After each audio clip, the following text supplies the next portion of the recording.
Queensland man has released video of a violent road rage attack. Ken Olsen was driving his car in Brisbane's south when another driver began chasing him, and he kept his camera rolling during the entire drama.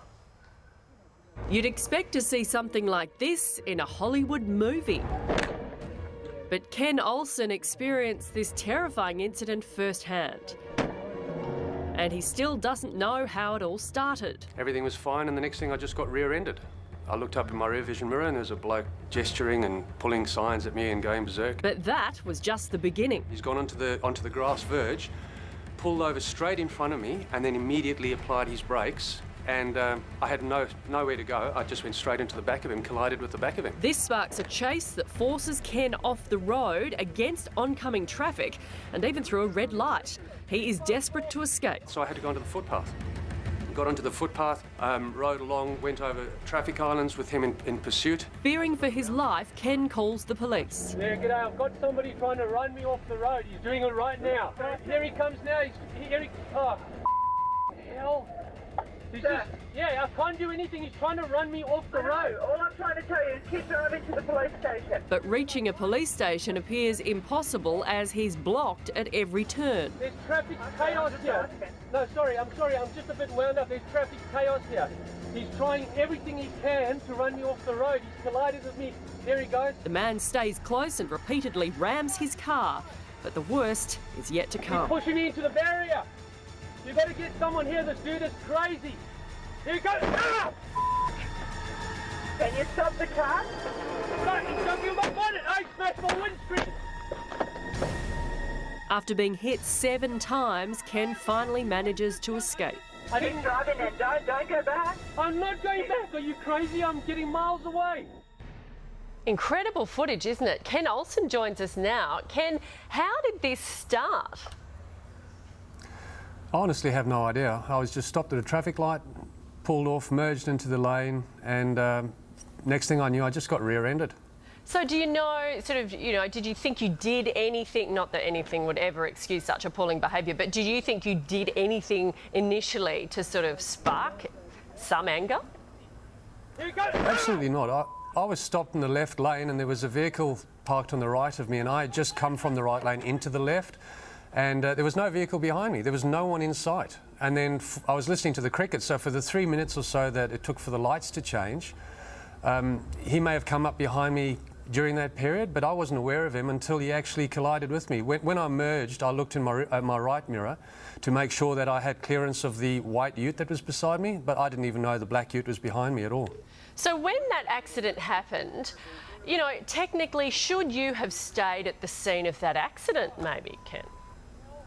Oh, absolutely. As soon as he collided with me, I looked in my mirror and saw him gesturing and going mad. But that's normal when people get a bit angry when they have an accident. So I was about to pull over because, under the law, you have to actually exchange details. So, but there was just nowhere for me to pull over because we had just merged. There were trees and traffic signs beside me. So I was intending to go down about 20 metres and pull over, but he didn't give me the opportunity. He just pulled up beside me, and then I realised he didn't want to exchange details. He had something else on his mind. Yeah, it's just incredible pictures broken on Today Tonight last night. Is it unusual for a lot of people to have a camera in their car? I'm not sure. I don't see it very often. I know truck drivers are making more and more use of them. The reason I had this camera is because when I was a police officer, there were often occasions where you had 2 versions of the same story and you couldn't make a judgment as to who was at fault, and I was determined that wasn't going to happen to me. So I run that camera in every vehicle that I travel in, just for exactly this reason, to protect me. If somebody says that I'm actually at fault, it just shows that I'm not. Yeah, we have lots of truck drivers writing in saying exactly that. How are you feeling now? How's it sort of impacted you? Honestly, I'm quite surprised because I don't usually scare that easily, but over the past couple of days, as it's sunk in, I'm pretty nervous on the road. Coming up here to Mount Cootha this morning, there was a big ute behind me and I pulled over to the side, and it turned out to be one of your employees, and he said, "What's the deal? Why did you pull over?" And I said, well, one of the reasons was I had this big, huge ute behind me, and I don't know, I just thought it would be prudent to pull over. So it's shaken me up a little. Yeah. Any progress on finding this man? I have no idea. Police were good enough to contact me yesterday saying that they had arranged for him to come in. I've not heard anything since. The police are very busy, so obviously they'll only let me know when something significant occurs. Yeah, and hopefully it will. Ken Olsen, thank you very much. We really appreciate your time this morning and explaining that terrible incident. You're very welcome. Thank you. Craig Hodge is a former police accident investigator. He joins me now from Melbourne. Craig, you've investigated hundreds of traffic incidents. How unusual is this one? Look, unfortunately, it's becoming more and more prevalent. This is probably at the worst end of the scale. It's a brilliant indication of what can happen on the road and how stupid people are, but it's also a great indication of how to handle it. I mean, my hat's off to that gentleman. He did exactly what he should have done. He didn't panic. He didn't get out of his car. And what I find most surprising, he's an ex-policeman from what sounds like South Africa, and it scared him. So that showed you how horrific the incident was, you know. But look, to me, looking at that video, and I looked at it with my family, and they were all horrified and just surprised that there's obviously some underlying thing in this bloke's head. He's not right, and he needs to be put off the road. I mean, you know, looking that he had a girlfriend in the car or a woman in the car, was he trying to impress her? Did someone leave the pickles on his burger? I mean, why was he so angry for so long? Yeah. You know, and there's no doubt in my mind, had he got out of his car and he got access to that gentleman, there would have been either serious injury or death. There is no doubt in my mind. And probably lucky that someone like Ken, a former police officer, happened to be in that car and not one of us. What do we do, and how do you remain calm if it's an ordinary person? The thing is, in incidents like that, we're all armchair experts, and hindsight's 20/20, and we can give all the advice. But in those incidents, it's panic. You will panic. It's just straight out survival.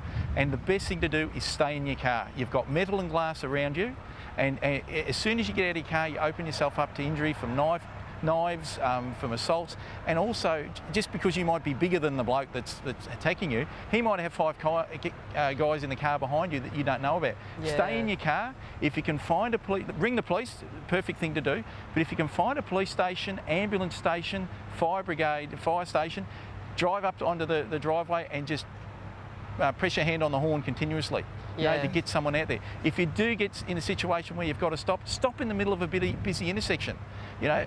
But you can't stop on a country road. You cannot stop on a country road. You just keep going. Keep driving. You've seen what's happened, Yeah, no, it is incredible. Thank you very much, Craig Hodge, for joining us now. No problem, thank you.